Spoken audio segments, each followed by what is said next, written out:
هاي جايز، انا حنان رجعت لكم اليوم فيديو جديد. واليوم حبيت اصور لكم فيديو من المطبخ لاني لي كم يوم الصراحه مشتهيه اكله افغانيه اسمها اوش، ولاني حسيت الاكله مره مناسبه مع الاجواء الحاليه، اجواء الشتاء والبرد، فحبيت اني اسوي الاكله وفي نفس الوقت اصور لكم الطريقه. فما بطول عليكم، لا تنسوا تحطوا لايك، تشتركوا في القناه، تابعوني على حسابي في الانستا، ويلا نبدا.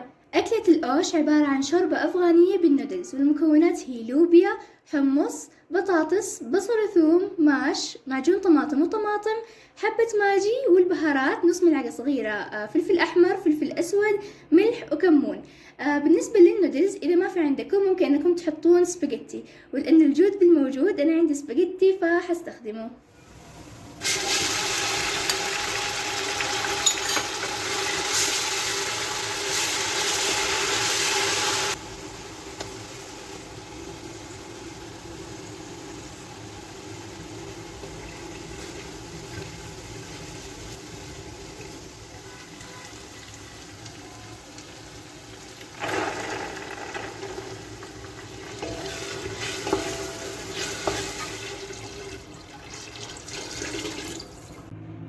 اوكي بنات، بعد ما ضفنا الحمص والمويه راح نخليه على نار متوسطه ونقفل القدر لين ما يبدا يطلع بخار. بس يطلع البخار راح نبدا نحسب 15 دقيقه، ولما تخلص المده راح نطفي النار تحت قدر الضغط ونفتحه، قدر الضغط ونفتحه، وبعدين حنضيف المكونات الباقيه واللي هي البطاطس والماش واللوبيا.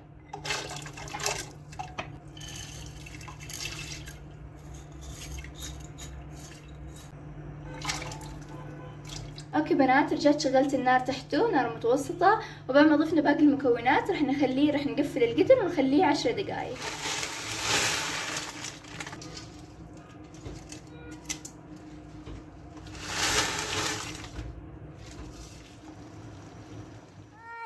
Can you take my breath away?